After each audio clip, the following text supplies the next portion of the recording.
आज की कहानी है थैंक यू मम्मी पापा।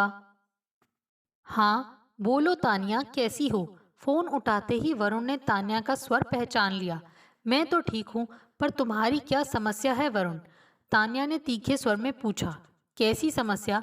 वह तो तुम ही जानो, पर तुमसे बात करना तो असंभव होता जा रहा है। घर पर फोन करो तो मिलते नहीं हो, मोबाइल हमेशा बंद रहता है। तानिया ने शिकायत की। आज पूरा दिन बहुत व्यस्त था। बॉस के साथ एक के बाद एक मीटिंगों का ऐसा दौर चला कि सांस लेने तक की फुर्सत नहीं थी। मीटिंग में मोबाइल तो बंद रखना ही पड़ता है। वरुण ने सफाई दी। बनाओ मत मुझे, तुम जानबूझकर बात नहीं करना चाहते। मैं क्या नहीं जानती कि तुम अपनी कंपनी में उप प्रबंध निदेशक हो? तुम्हें फोन पर बात करने से कौन मना कर सकता है? प्रश्न किसी और के मना करने का नहीं है, पर जो नियम कायदे दूसरों के लिए बनाए गए हैं उनका पालन सबसे पहले मुझे ही करना पड़ता है। वरुण ने सफाई दी। यह सब मैं कुछ नहीं जानती, पर मैं बहुत नाराज हूँ। फोन कर करके थक गई हूँ मैं। छोड़ो ये गिले शिकवे और बताओ कि किस लिए इतनी बेसब्री से फोन पर संपर्क साधा जा रहा था।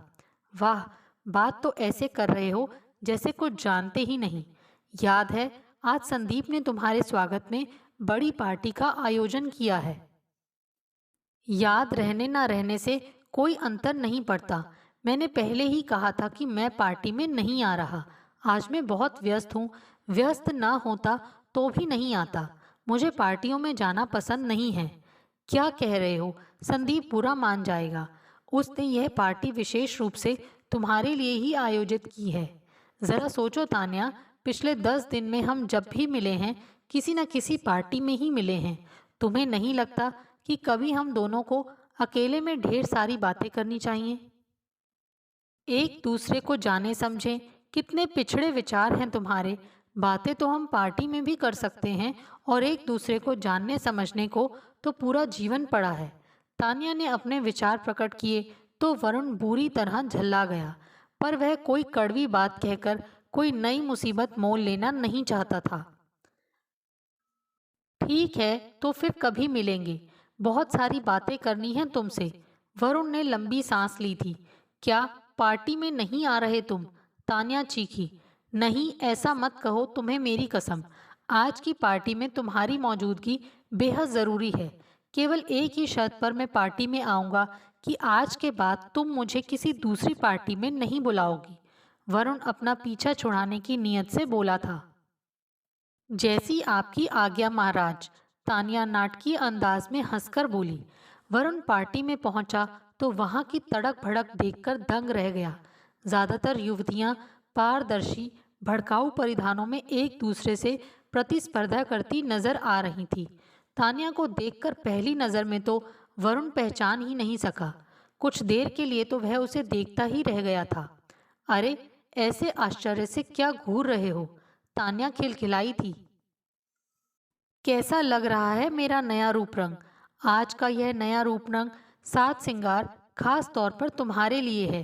बालों का यह नया अंदाज देखो, और यह नई ड्रेस, इसे आज के मशहूर डिजाइनर खुशी से डिजाइन करवाया है। तान्या सबके सामने अपनी प्रदर्शनी कर रही थी, पर वरुण के मुंह से एक शब्द भी नहीं निकला था। क्या कर रही हो तुम?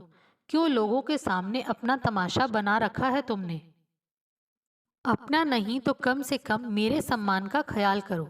वरुण उसे एक ओर ले जाकर बोला था। क्यों, क्या हुआ? तुम तो ऐसे नाराज हो रहे हो जैसे मैंने कोई अपराध कर डाला हो। खुद तो कभी मेरी प्रशंसा में दो शब्द बोलते नहीं हो, और मेरे पूछने पर यूं मुंह फुला लेते हो। तान्या आहत स्वर में बोली थी। तुम्हें दुखी करने का मेरा कोई इरादा नहीं था, पर फिर भी क्या? मैं अपनी भावी पत्नी से थोड़े शालीन व्यवहार की उम्मीद रखता हूँ, और तुम्हारी यह ड्रेस, इसके बारे में जो ना कहा जाए वह कम है। वरुण शायद कुछ और भी कहता कि तभी संदीप अपने दो दूसरे मित्रों के साथ आ गया। हेलो वरुण। संदीप ने बड़ी गर्मजोशी से आगे बढ़कर हाथ मिलाया था। आज आपको यहाँ देखकर मुझे असीम प्रसन्नता का अनुभव हो रहा है। मैंने यह पार्टी आपके सम्मान में आयोजित की है। आपके न आने से इस सब तामझाम का कोई अर्थ ही नहीं रह जाता, संदीप ने कहा और वहां मौजूद अतिथियों से उसका परिचय कराने लगा। तान्या भी उसके साथ ही अपने दोस्तों से वरुण का परिचय करा रही थी। इनसे मिलिए, ये हैं डॉक्टर पंकज राय। शल्य चिकित्सक होने के साथ ही तान्या के अच्छे मित्र भी हैं। एक युवक से परिचय कराते हुए कुछ ठिठक सा गया था संदीप। डॉक्टर पंकज से इनका परिचय मैं स्वयं कराऊंगी। मेरे बड़े अच्छे मित्र हैं। 2 वर्ष तक हम दोनों साथ रहे, एक दूसरे को जानने समझने का प्रयत्न किया। जब लगा कि हम एक दूसरे के लिए बने ही नहीं हैं तो अलग हो गए। तान्या ने विस्तार से डॉक्टर पंकज का परिचय दिया। तान्या ठीक कहती है, मैंने तो इसे सलाह दी थी कि हमारे साथ रहने की बात आपको ना बताएं, पर यह कहने लगी कि आप संकीर्ण मानसिकता के व्यक्ति नहीं हैं। वैसे भी आजकल तो यह सब आधुनिक जीवन का हिस्सा है। डॉक्टर पंकज ने अपने विचार प्रकट किए थे। कुछ क्षणों के लिए तो वरुण को लगा कि उसका मस्तिष्क किसी प्रहार से सुन्न हो गया है, पर दूसरे ही क्षण उसने खुद को संभाल लिया। वह कोई भी उल्टी सीधी हरकत करके लोगों के उपहास का पात्र नहीं बनना चाहता था, पर मन में एक फांस सी गड़ गई थी जो लाख प्रयत्न करने पर भी निकल नहीं रही थी। अच्छा था कि वरुण के चेहरे के बदलते भावों को किसी ने नहीं देखा। हाथ में शीतल पेय का ग्लास थामे वह एक ओर पड़े सोफे पर बैठ गया। पिछले कुछ समय की घटनाएं चलचित्र की तरह वरुण के मानस पटल से टकरा रही थी। 10-12 दिन पहले ही बड़ी धूमधाम से तान्या से उसकी सगाई हुई थी। बड़े से 5 सितारा होटल में मानो आधा शहर ही उमड़ आया था। तान्या के पिता जाने माने व्यवसायी थे। विधान परिषद के सदस्य होने के साथ ही राजनीतिक क्षेत्र में उनकी अच्छी पैठ थी। सगाई से पहले वरुण 3-4 बार तान्या से मिला था। उसे लगा कि तान्या ही उसके सपनों की रानी है, जिसकी उसे लंबे समय से प्रतीक्षा थी। अपने सुंदर रंग रूप और खुले व्यवहार से किसी को भी आकर्षित कर लेना तान्या के बाएं हाथ का खेल था। वरुण के माता पिता ने तान्या को देखते ही पसंद कर लिया था। वरुण का परिवार भी शहर के संपन्न परिवारों में गिना जाता था, पर उसके माता पिता सादा जीवन उच्च विचार के पक्षधर थे। सगाई के अवसर की तड़क भड़क देखकर उसके मित्रों और संबंधियों ने दांतों तले उंगली दबा ली थी। वरुण और उसके माता पिता ने भी इसे स्वाभाविक रूप से ही लिया था, पर अब वरुण को लग रहा था कि सब कुछ बहुत जल्दबाजी में हो गया। उसे तान्या को अच्छी तरह जानने समझने के बाद ही कोई निर्णय लेना चाहिए था। तान्या की कई सहेलियां व दोस्त थे। उसने खुद ही वरुण को सब कुछ स्पष्ट रूप से बता दिया था। शायद उसके इस खुले स्वभाव ने ही प्रारंभ में उसे प्रभावित किया था। आज जब युवा खुलेआम एक दूसरे से मिलते जुलते हैं तो उनमें मित्रता होना स्वाभाविक है। वह अब तक स्वयं को खुली मानसिकता का व्यक्ति समझता था, पर आज की घटना ने उसे पूर्ण रूप से उद्वेलित कर दिया था। हर समय अपने पुरुष मित्रों की बातें करना, उनके गले में बाहें डालकर घूमना, उनके साथ बेशर्मी से हंसना, खिलखिलाना। तान्या के ऐसे व्यवहार को वह सहजता से नहीं ले पा रहा था। मन ही मन स्वयं को भी झिड़क देता था। समय बहुत तेजी से बदल रहा है वरुण राज। उसके कदम से कदम मिलाकर नहीं चले तो औंधे मुंह गिरोगे, वह खुद को ही समझाता। कभी कभी तो उसे लगता मानो वह संकीर्ण मानसिकता का शिकार है, जो आधुनिकता का जामा पहनकर भी स्त्री की स्वतंत्रता को स्वीकार करने की स्थिति में नहीं आ सका। पर आज नहीं, आज तो उसे लगा कि यह उसकी सहन शक्ति से परे है। वह इतना आधुनिक भी नहीं हुआ कि समाज की समस्त वर्जनाओं को अस्वीकार करके उच्च श्रृंखल जीवन शैली अपना ले। उसके धीर गंभीर स्वभाव और अनुशासित जीवन शैली को सभी प्रशंसा करते थे। धीरे धीरे सब कुछ शीशे की तरह साफ होता जा रहा था। वरुण को लगने लगा कि उसे ग्लैमर की गुड़िया नहीं, जीवन साथी चाहिए, जो शायद तान्या चाहकर भी नहीं बन सकेगी। वरुण अपने गंभीर ख्यालों में खोया था कि एक हाथ में सिगरेट और दूसरे में ग्लास थामे तान्या लहराती हुई आई। हे वरुण, तुम यहाँ बैठे हो, मैंने तुम्हें कहाँ कहाँ नहीं ढूंढा, चलो ना डांस करेंगे। वरुण को देखते ही उसने आग्रह किया था। वरुण तुरंत ही खड़ा हुआ था। तान्या, ये सब क्या है? तुम तो कह रही थी कि तुम सिगरेट शराब को छूती तक नहीं। वरुण ने तीखे स्वर में प्रश्न किया था। मैं तो अब भी वही कह रही हूँ। यह सिगरेट तो केवल अदा के लिए है।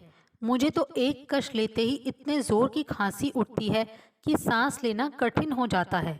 तुम भी लो ना, अच्छा लगता है। दोनों साथ में फोटो खिंचवाएंगे। और यह तो केवल शैंपेन है, महिलाओं का पेय। धन्यवाद, मैं ऐसे अंदाज दिखाने में विश्वास नहीं रखता। वरुण ने मना किया तो तान्या उसे डांस फ्लोर तक खींच ले गई। तान्या देर तक वहां थिरकती रही। वरुण ने कुछ देर उसका साथ देने का प्रयत्न किया, फिर कक्ष से बाहर आ गया। बाहर की ठंडी सुगंधित मंद पवन ने उसे बड़ी राहत दी। वह कुछ देर वहीं बैठकर आकाश में बनती बिगड़ती आकृतियों को देखता रहा। पीने पिलाने, नाचने गाने और देर रात तक पार्टी गेम्स खेलने के बाद जब भोजन शुरू हुआ तो सुबह के 4 बज गए थे। वरुण की भूख मर चुकी थी। तान्या से विदा लेकर जब तक घर पहुंचा तो पौ फटने लगी थी।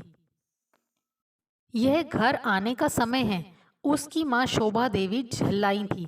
माँ, तान्या के मित्रों की पार्टी थी। रात भर गहमा गहमी चलती रही। मैं थोड़ी देर सो जाता हूँ, 3 घंटे के बाद जगा देना। 9 बजे तक कार्यालय पहुँचना है, आवश्यक कार्य है। थके उनींदे स्वर में बोलकर वरुण अपने कमरे में सोने चला गया। आ गया तुम्हारा बेटा। प्रातः टहलने के लिए तैयार हो रहे वरुण के पिता मनोहर ने व्यंग्यपूर्ण स्वर में पत्नी से कहा। हाँ, आ गया, शोभा ने बुझे स्वर में कहा था। देख लो, साहबजादे के लक्षण ठीक नजर नहीं आ रहे। हम दोनों चाहकर भी कुछ नहीं कर सकते। पढ़ा लिखा समझदार है वरुण, अच्छे पद पर है। विवाह भी हमने उसकी पसंद पर छोड़ दिया है।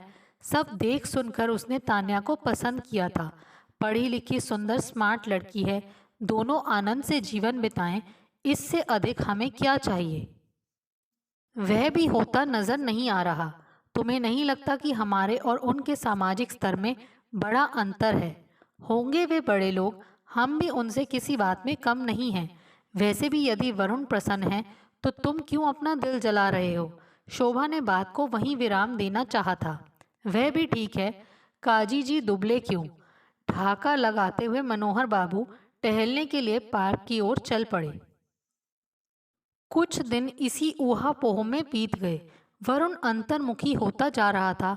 उस दिन डिनर के समय वरुण अपने ही विचारों में खोया हुआ था। शोभा देवी कुछ देर तक उसे ध्यान से देखती रही थी। वरुण, उन्होंने धीमे स्वर में पुकारा। हाँ माँ, कहिए ना, क्या बात है? बात क्या होगी? तेरी सगाई क्या हुई? हम तो तुमसे बात करने को तरस गए। बात क्या है बेटे? कुछ नहीं माँ, ऐसे ही कुछ सोच विचार कर रहा था। सोच विचार बाद में करना, कभी हमसे भी बात करने का समय निकाला करो ना। कैसी बात कर रही हो माँ? कहिए ना, क्या कहना है? तान्या के पापा का फोन आया था। वे विवाह की तिथि पक्की करके चटपट इस जिम्मेदारी से मुक्ति पाना चाहते हैं। ऐसी जल्दी भी क्या है माँ? अभी 10 दिन पहले ही तो सगाई हुई है। थोड़े दिन साथ घूम फिर लें, एक दूसरे को समझ लें, फिर विवाह के बारे में सोचेंगे। क्या कह रहा है बेटे? सगाई के बाद कोई लंबे समय तक प्रतीक्षा नहीं करता। वैसे भी कितना समय चाहिए तुम्हें एक दूसरे को जानने के लिए? शोभा देवी हैरान परेशान स्वर में बोली थी। माँ, हमारे विचारों में कोई समानता नहीं है। मुझे नहीं लगता कि यह विवाह एक दिन भी चल पाएगा। जीवन भर की तो कौन कहे? वरुण रूखे स्वर में बोला था। यह क्या कह रहा है बेटे? ये सब तो सगाई से पहले सोचना था। उसी भूल की तो सजा पा रहा हूँ मैं। सच कहूँ तो सगाई के बाद से मैंने एक दिन भी चैन से नहीं बिताया। माँ, यह सगाई तोड़ दो। इस विवाह से ना मैं खुश रहूँगा ना तान्या। हम दोनों के विचारों और जीवन शैली में जमीन आसमान का अंतर है। शोभा देवी स्तब्ध रह गईं। जब मनोहर बाबू ने भोजन कक्ष में प्रवेश किया तो वहां बोझिल चुप्पी छाई थी। क्या बात है, आज माँ बेटे का मौन व्रत है क्या? उन्होंने उपहास किया था। मौन व्रत तो नहीं है, पर पूरी बात सुनोगे तो तुम्हारे पांव तले से धरती खिसक जाएगी। शोभा देवी रुआंसे स्वर में बोली थी। फिर तो कह ही डालो, हम भी इस अलौकिक अनुभूति का आनंद उठा ही ले। तो सुनो, वरुण तान्या से विवाह नहीं करना चाहता, चाहता है कि इस सगाई को तोड़ दिया जाए। क्या यह सच है वरुण? जी पापा, मैं विवाह के बंधन को अपने लिए ऐसा पिंजरा नहीं बना सकता जिसमें मेरा अस्तित्व मात्र एक परकटे पंछी सा रह जाए। मनोहर बाबू यह सुनकर मौन रह गए। वरुण के स्वर में उसकी पीड़ा स्पष्ट हो गई थी। ठीक है, जैसी तुम्हारी इच्छा। अभी तो केवल सगाई हुई है। यदि तुम समझते हो कि तुम दोनों की नहीं निभ सकती, तो सगाई को तोड़ देने में ही सबकी भलाई है। मनोहर बाबू और शोभा ने तान्या के माता पिता के सामने पूरी स्थिति स्पष्ट कर दी। काफी विचार विमर्श के बाद उस संबंध को वहीं समाप्त करने का निर्णय लिया गया। दोनों पक्षों ने एक दूसरे को दी हुई वस्तुओं की अदला बदली कर संपूर्ण प्रक्रिया की इतिश्री कर डाली। आज बहुत दिनों के बाद शोभा देवी ने वरुण के चेहरे पर स्वाभाविक चमक देखी थी। मन में गहरी टीस होने पर भी उसके चेहरे पर संतोष था। दोस्तों, आपको हमारी ये कहानी कैसे लगी? प्लीज़ कमेंट्स करके बताइए। Thanks for watching this video.